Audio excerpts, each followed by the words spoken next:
Welcome student. आज हम बात करेंगे यील्ड ऑफ ए रिएक्शन के बारे में। तो यील्ड ऑफ द रिएक्शन कहते हैं कि the quantity of product form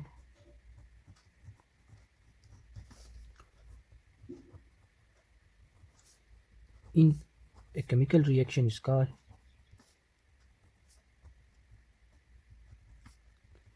is called yield of the reaction। यानी कि एक केमिकल रिएक्शन में कितनी क्वांटिटी में प्रोडक्ट बन रहा है उसे हम यील्ड ऑफ द रिएक्शन कहते हैं। अब जो यील्ड ऑब्टेन होता है वो हमारे पास दो तरह के होते हैं। एक को हम कहते हैं थ्योरेटिकल यील्ड।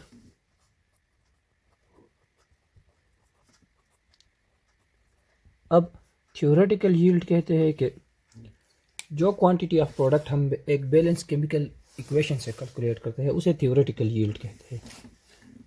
तो थ्योरेटिकल यील्ड कहते हैं the quantity of product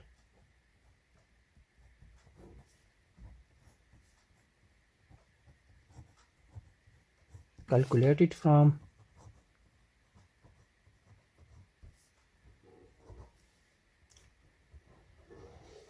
a balanced chemical equation।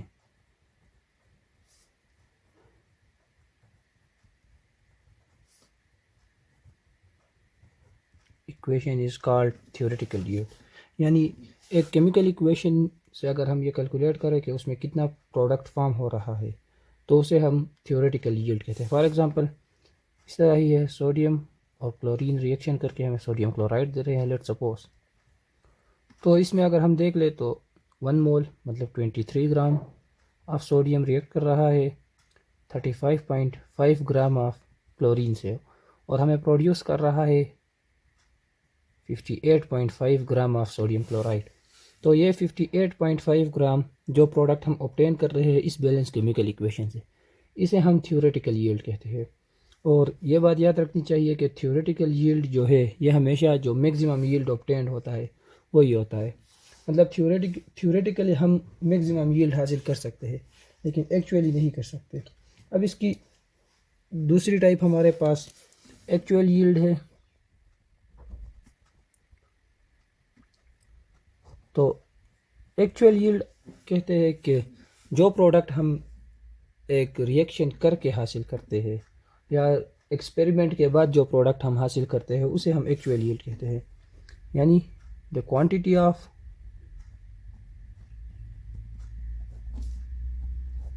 Product obtained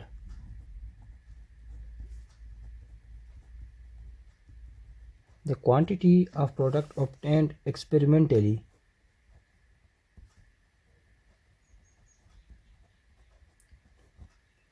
यानी हम अगर एक रिएक्शन करके या एक केमिकल रिएक्शन करके जो क्वांटिटी ऑफ प्रोडक्ट हासिल करते हैं उसे हम एक्चुअल यील्ड कहते हैं। और जो एक्चुअल यील्ड होता है यह हमेशा थ्योरेटिकल यील्ड से कम होता है। क्यों कम होता है? तो पहली वजह यह है कि इसमें मैकेनिकल लॉस की गुंजाइश है, यानी या ह्यूमन एरर की गुंजाइश है, या ये भी पॉसिबल है कि बाज़ रिएक्शन हमारे पास रिवर्सिबल होते हैं और वो कंप्लीट नहीं हो पाते पूरी तरह से। या ऐसा होता है कि बाज़ रिएक्शन में कोई बाई प्रोडक्ट बनता है जिसकी वजह से रिएक्शन टोटली कंप्लीट नहीं होता, या बाई प्रोडक्ट बनने की वजह से प्रोडक्ट की पूरी क्वांटिटी हमें हासिल नहीं होती। इसी तरह जो मेन वजह है कि एक्चुअल यील्ड थ्योरेटिकल यील्ड से क्यों कम होता है तो वो मैकेनिकल लॉस है या ह्यूमन एरर है जिसकी वजह से कम होता है। और एक और चीज़ जिसे हम परसेंट यील्ड कहते हैं, इसकी एक और टाइप भी कह सकते हैं उसे, वो है हमारे पास परसेंट यील्ड। ये यील्ड की टाइप तो नहीं है लेकिन ये हमें यह बताता है कि एक्चुअल यील्ड हमने हासिल किया हुआ है वो किस परसेंट में हमने हासिल किया हुआ है। यानी प्रोडक्ट 100% हम ऑब्टेन कर पाए हैं कि नहीं कर पाए। तो परसेंट यील्ड कहते हैं कि the portion of actual yield to theoretical yield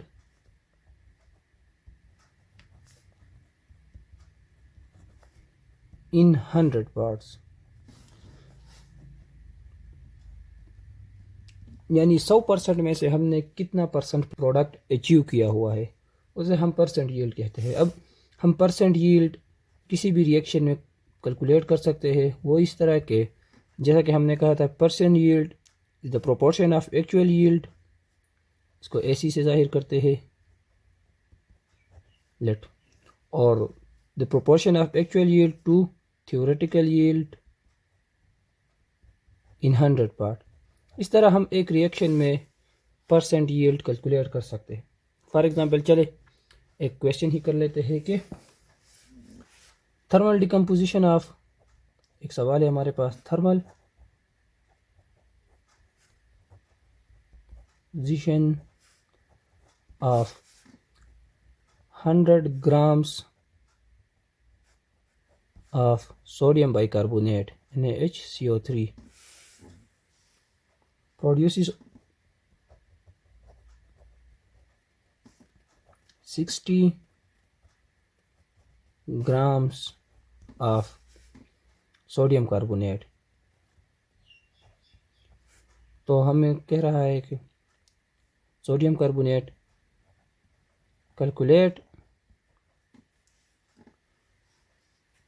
percent yield of sodium carbonate.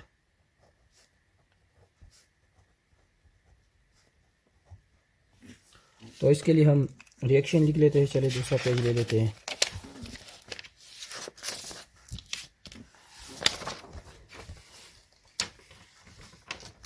चलिए इसको इधर रख देते हैं ताकि सवाल हमें याद रहे।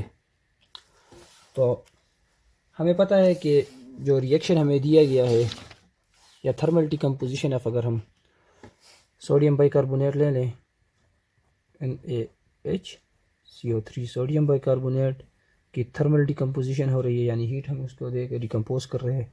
तो ये प्रोड्यूस कर रहा है सोडियम कार्बोनेट प्लस H2O और प्लस CO2।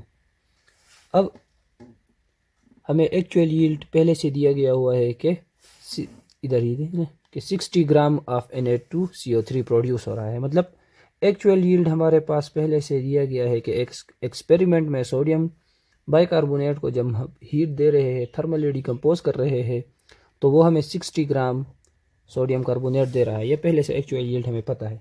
अब हम इसमें पहले थ्योरेटिकल यील्ड कैलकुलेट करेंगे, तो वो बैलेंस इक्वेशन से हम कैलकुलेट कर सकते हैं। देखें 23 मोल सोडियम का molar mass and 2 multiply by 2 है तो 46 आ गया, plus 2 hydrogen plus carbon 12 and 2 24 plus 48 96। तो ये आ गया हमारे पास 120 166 68 168 ग्राम्स। और इस तरह अगर हम सोडियम का कैलकुलेट कर लें, यानी 168 gram of sodium bicarbonate produce कर रहा है, 46 ग्राम प्लस कार्बन 12 प्लस 48, तो हो गया 60 106 ग्राम ऑफ सोडियम कार्बोनेट। अगर 168 gram sodium bicarbonate 106 gram sodium carbonate produce कर रहा है, तो 100 ग्राम हमारे पास x ग्राम प्रोड्यूस करेगा। तो चले x को कैलकुलेट कर लेते हैं कि 100 मल्टीप्लाई बाई 106 डिवाइडेड बाई 168। अब x की वैल्यू हमारे पास आती है, या थ्योरेटिकल यील्ड भी हम कह सकते हैं, उसकी वैल्यू हमारे पास आती है 63.095 ग्राम्स।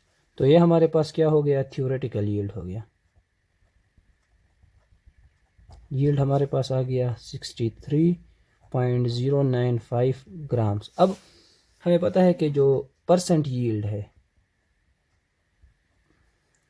परसेंट यील्ड, चले स्पेलिंग वाले तो हो गई। परसेंट यील्ड हमें पता है कि actual yield divided by theoretical yield in 100 parts. मतलब एक्चुअल यील्ड का थ्योरेटिकल यील्ड के 100 पार्ट्स में से कितना प्रोपोर्शन है। तो चलिए कैलकुलेट कर लेते हैं। वैल्यू हमारे पास वैसे भी आ गई है कि परसेंट यील्ड यार ये यील्ड की स्पेलिंग भी नहीं होगा कि परसेंट यील्ड हमारे पास इक्वल है एक्चुअल यील्ड जो कि है 60 ग्राम, सही है, डिवाइडेड बाई थ्योरेटिकल यील्ड जो कि है 63.095 ग्राम और मल्टीप्लाई बाई 100। तो परसेंट यील्ड की वैल्यू हमारे पास आती है 95.09%। यानी जो प्रोडक्ट हमने ऑब्टेन किया हुआ है वो 100% तो नहीं है लेकिन नियरली 100% है, यानी 95.05% है। उम्मीद है वीडियो आपको अच्छी लगी होगी। आज के लिए इतना ही, मिलते हैं नेक्स्ट वीडियो में, तब तक के लिए अल्लाह हाफिज़।